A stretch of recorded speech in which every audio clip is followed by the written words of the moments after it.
Winter garden बनाने की तैयारी कर रहे हैं तो सबसे पहला प्लांट आप कलांचो का प्लांट अपने गार्डन में लगा लीजिए, क्योंकि ये प्लांट जो रहता है महीनों तक फ्लावर स्टे करके रखता है। मतलब इसके फ्लावर जल्दी से फेड नहीं होते हैं। एक प्लांट में महीनों महीनों तक इसके फ्लावर ब्लूम होते रहते हैं। ना ही फ्लावर के कलर फेड होते हैं और ना ही फ्लावर के पेटल जो है झड़ते हैं। हेलो फ्रेंड, मैं सविता ग्रीन गार्डन गुजरात से। आज आपके साथ में मैं कलांचो प्लांट की कटिंग में डलने वाले फर्टिलाइजर शेयर करूंगी, जिससे कि कटिंग की रूट भी काफी अच्छी मजबूत रहेंगी और इनकी स्टेम भी काफी अच्छी मजबूत रहेंगी। 2 फर्टिलाइजर बताऊंगी, उनमें से जो भी फर्टिलाइजर आपको ठीक लगे आप उसका यूज कर सकते हैं। कलांचो की कटिंग को सितंबर मंथ में आप कटिंग से भी ग्रो कर सकते हैं और उसके बाद में आप पौधे भी ला सकते हैं।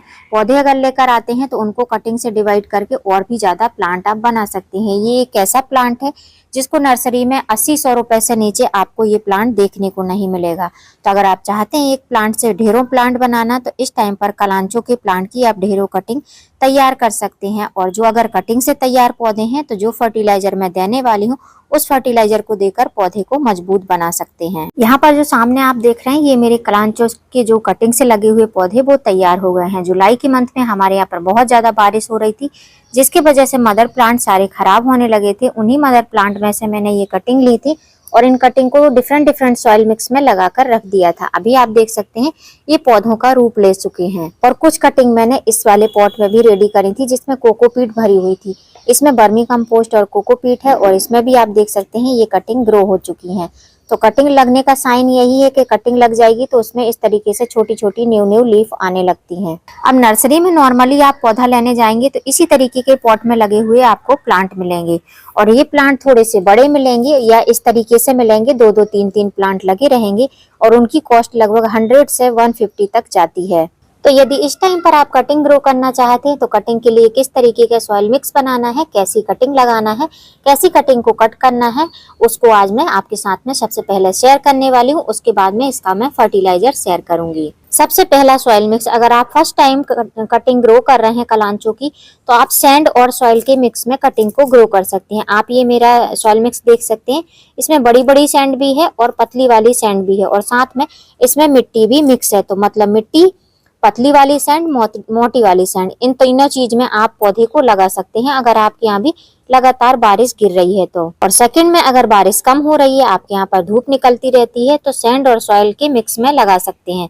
साथ में आप चाहें तो उसमें वर्मी कंपोस्ट भी थोड़ी सी मात्रा में डाल सकते हैं, वरना सैंड और सॉइल के मिक्स में ही एज इट इज ऐसे ही लगा देंगे तो कटिंग आसानी से लग जाएगी। और तीसरा सॉइल मिक्स है वर्मी कंपोस्ट और कोकोपीट। ये सॉइल मिक्स जो रहता है काफी हल्का रहता है और ये सकुलेंट वैरायटी के प्लांट रहते हैं। तो अगर बहुत ज्यादा मॉइस्चर नहीं है, बहुत ज्यादा बारिश नहीं हो रही है आपके यहाँ, तो आप इस सॉइल मिक्स को यूज कर सकते हैं। वैसे ये सबसे अच्छा सॉइल मिक्स है, सबसे हल्का है। सकुलेंट वैरायटी के प्लांट रहते हैं तो इनकी जो स्टेम रहती है इनमें पानी स्टोर रहता है। अगर सॉइल मिक्स थोड़ा सा हार्ड रहा तो ये गल जाती हैं स्टेम, जिसके कारण से आपकी कटिंग ग्रो नहीं हो पाती है। तो अगर आप चाहें तो आप कोकोपीट और वर्मी कंपोस्ट के मिक्स में लगाएं या सैंड भी मिक्स कर लें इसमें, तो काफी ज्यादा वेल सॉइल हो जाएगा। उसके बाद में आप कटिंग को ग्रो करें, बहुत आसानी से कटिंग ग्रो हो जाएंगी। अब यदि कलांचो की कटिंग लगाना चाहते हैं तो कटिंग किस तरीके की होनी चाहिए, तो कटिंग टिप की होनी चाहिए, मतलब ऊपर के पार्ट की कटिंग होनी चाहिए। ऊपर के पार्ट से मतलब ये नहीं है कि आप इसको ऐसा ले लेंगे और पिंच कर लेंगे और इसको लगा देंगे, नहीं, थोड़ी सी स्टेम होनी चाहिए, मतलब उसकी जो डंडी है थोड़ी सी रहनी चाहिए। जैसे कि एग्जांपल के लिए आप ये मेरा प्लांट देख सकते हैं, अब तो ये प्लांट का रूप ले चुका है। तो ये जो जब मैंने इसकी कटिंग लगाई थी तो इस तरीके से इसमें स्टेम बनी हुई थी।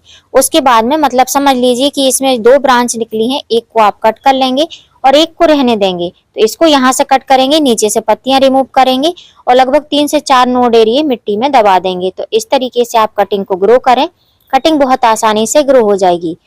कलांचो की पत्तियों से भी ग्रोथ होती है, मतलब पत्तियों से भी नए पौधे बनते हैं, लेकिन उसमें टाइम लगता है। अब हमारे पास उतना ज्यादा टाइम है नहीं, अक्टूबर से इनकी पिंचिंग भी स्टार्ट हो जाएगी। तो अगर आप चाहें तो इस टाइम पर स्टेम कटिंग लगा सकते हैं, जो कि टिप की स्टेम होनी चाहिए और ऐसी कटिंग होनी चाहिए जिनमें ग्रोथ आती रहनी चाहिए। जिन पौधों की ग्रोथ नहीं हो रही है उनकी अगर आप कटिंग लगाएंगे तो कटिंग में रिजल्ट आपको 80% तो नहीं ही मिलेंगे। तो इसलिए जो ग्रोथ करते हुए प्लांट रहते हैं उन्हीं की हमेशा कटिंग ग्रो करनी चाहिए। अब जब भी कलांचो की कटिंग लगाते हैं तो एक बात हमेशा याद रखिए, 1-2 कटिंग मत लगाइए। जैसे आप देख रहे हैं मैंने हर एक पॉट में 2-2 3-3 कटिंग लगा कर रखी है, खाली यही एक पॉट है जिसमें एक कटिंग लगाई थी। तो अगर आप कटिंग लगाते हैं तो कम से कम 10 से 12 कटिंग लगाइए, तो उसमें से 5 से 6 कटिंग आपकी तैयार हो जाएंगी। अब नेक्स्ट पॉइंट की कटिंग लगाना है, डायरेक्ट लगाना है, बार बार रिपोर्ट नहीं करना है, तो आप इस तरीके के पॉट में लगा सकते हैं, या आपके पास में कोई भी वेस्टेज मटेरियल हो जो कि छोटे होने चाहिए। कलांचो एक सकुलेंट वैरायटी का प्लांट है, तो इसको बहुत बड़े बड़े पॉट की जरूरत नहीं है। और यदि आप बहुत बड़े पॉट में लगा रहे हैं, जैसे 8 इंच का पॉट है, तो उसमें कम से कम 5 से 6 पौधे आप लगा सकते हैं। इस तरीके की इस हाइट की 4 से 5 या 5 से 6 पौधे आप लगाएंगे तो पौधे अच्छे से जो है ग्रोथ कर पाएंगे। अब बहुत सारे लोगों का क्वेश्चन रहता है कि कटिंग लगाने के लिए सबसे अच्छा सीजन कलांचो के लिए कौन सा है। तो सितंबर अक्टूबर मंथ बहुत ही अच्छा फेवरेबल मंथ है। उसके बाद में आपको जनवरी फरवरी में इनमें फ्लावरिंग देखने को मिलेगी। जब हमारे विंटर के प्लांट सारे ही फ्लावर ब्लूम करना बंद कर देते हैं, जैसे कि गुलदाउदी वगैरह, उनमें ब्लूमिंग कम हो जाती है, फरवरी मार्च में उनकी ब्लूमिंग जो है धीमे धीमे फेड होने लगती है, तब कलांचो प्लांट बहुत अच्छे से ब्लूम करता है। तो अगर आप चाहते हैं कि आपके गार्डन में विंटर के बाद भी फूल खिलते रहें, तो आप कलांचो के प्लांट को अपने गार्डन में अभी से कटिंग से लगा सकते हैं। और ये ऐसा प्लांट है कि इसको अगर अभी कटिंग से लगाएंगी तो पिंचिंग मेथड से जो है नेक्स्ट टाइम आप इसमें बहुत सारे प्लांट भी बना सकते हैं। अब मैंने जो कटिंग लगाई थी डायरेक्ट ऐसे ही पॉट में लगा दी है, इसलिए मैं इनको रिपोर्ट करने वाली नहीं हूँ। एज इट इज ऐसे ही प्लांट रहेंगे, इन्हीं में फर्टिलाइजर दूंगी और इन्हीं में इन पौधों को मैं तैयार करूंगी। लेकिन जो इधर पे कटिंग लगी हुई है, इन पौधों को अगर मैं चाहूँ तो इसी में बड़ा कर सकती हूँ, और अगर मैं चाहूँ तो इनको रिपोर्ट भी कर सकती हूँ। अब मेरे पास में कलांचो के 3 से 4 कलर हैं, जिसमें येलो है, पिंक है, डार्क पिंक है, पीच है और रेड कलर है। इस तरीके के कलर हैं। इसमें नहीं पता है कि कौन सा कलर है, लेकिन जो भी कलर हैं सब जो मैंने स्क्रीन पर दिखाए हैं वही सारे कलर मेरे गार्डन में ब्लूम होते हैं विंटर में। यदि आपने भी कटिंग से पौधे तैयार करे हैं तो इस टाइम पर आप उनकी रिपोर्टिंग भी कर सकते हैं, क्योंकि अब रेनी सीजन का बस लास्ट का ही टाइम चल रहा है, तो मुश्किल से 8-10 दिन और बारिश होगी, उसके बाद में बारिश चली जाएगी, तो तब तक पौधे आपके स्टेबल हो जाएंगे। आज जो फर्टिलाइजर मैं अपने कलांचो के प्लांट में डालने वाली हूँ, उसको अगर आप रिपोर्टिंग करते टाइम भी अपने पौधे में डाल देंगे तो आपके पौधे की ये जो ब्रांचेस हैं, जैसे आप देख रहे हैं मेरे पौधे की ऐसी लगी लगी सी हो जा रही हैं। एक तो इनका पत्तियों का भार ज्यादा रहता है, इनमें पानी स्टोर रहता है, सबसे पहली बात तो यही रहती, क्योंकि ये सकुलेंट वैरायटी के प्लांट है। दूसरी बात ये है कि कटिंग लगाने के बाद इनमें मैंने कोई भी फर्टिलाइजर नहीं दिया है, तो उसकी वजह से भी इसकी ब्रांचेस इस तरीके से अनस्टेबल हैं।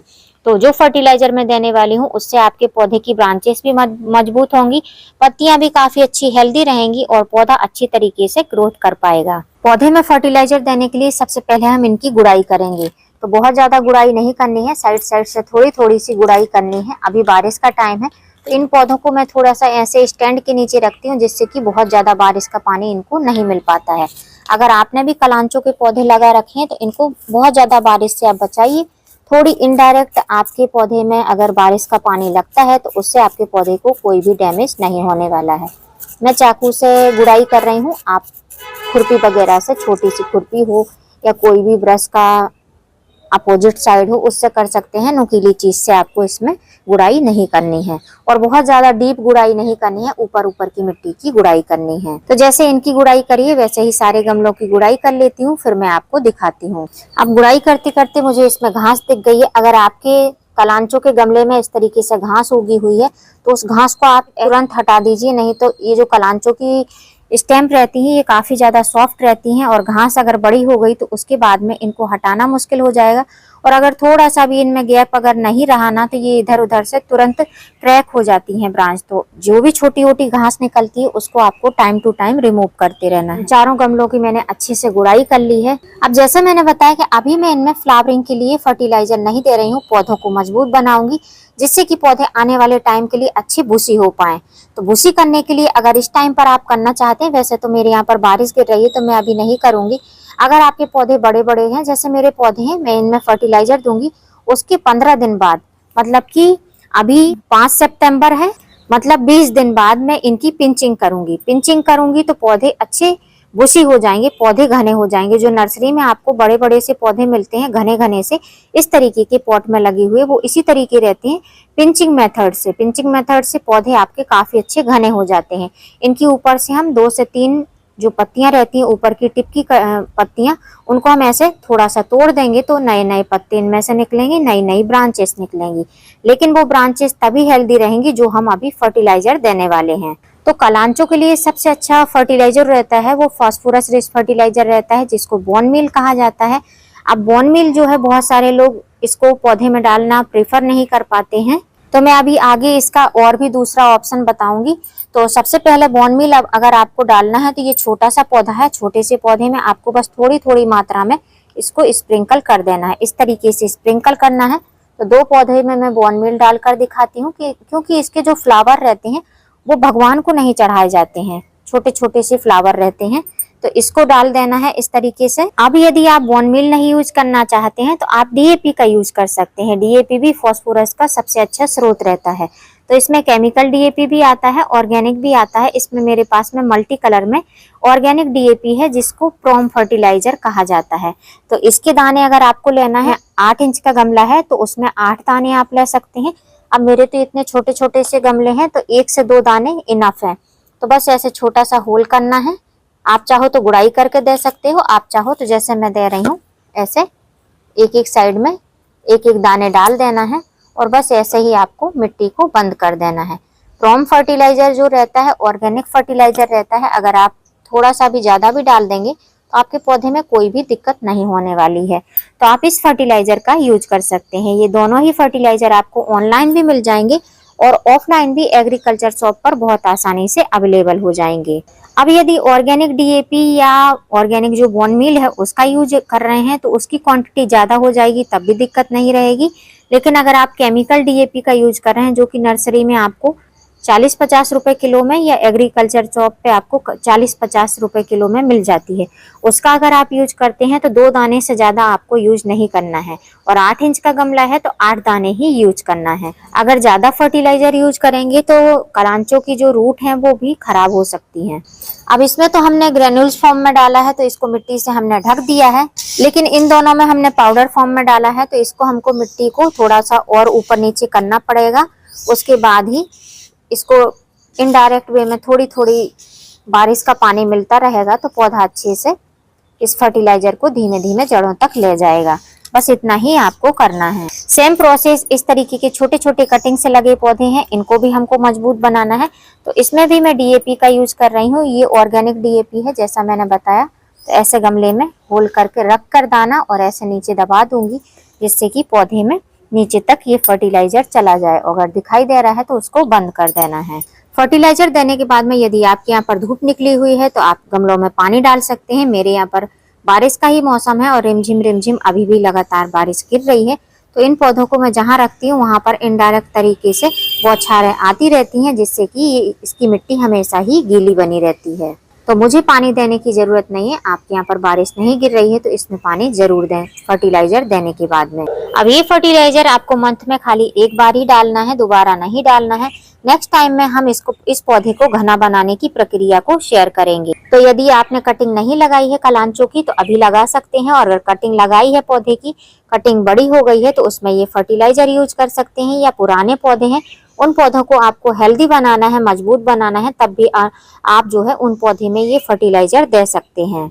क्योंकि ये महंगे पौधे रहते हैं जिनको बचा पाना बहुत मुश्किल रहता है। तो अगर बचा कर रखे हुए हैं तो इस तरीके से आप फर्टिलाइजर देकर पौधे को हेल्दी बना सकते हैं और विंटर के लिए अपने गार्डन को तैयार कर सकते हैं। उम्मीद करती हूँ फ्रेंड वीडियो हेल्पफुल रहा होगा। वीडियो यदि अच्छा लगा हो तो वीडियो को लाइक करना, चैनल पे न्यू हो तो चैनल को सब्सक्राइब करना बेल आइकन के साथ। फिर मिलूंगे किसी नई वीडियो में नए टॉपिक के साथ। तब तक के लिए हैप्पी गार्डनिंग।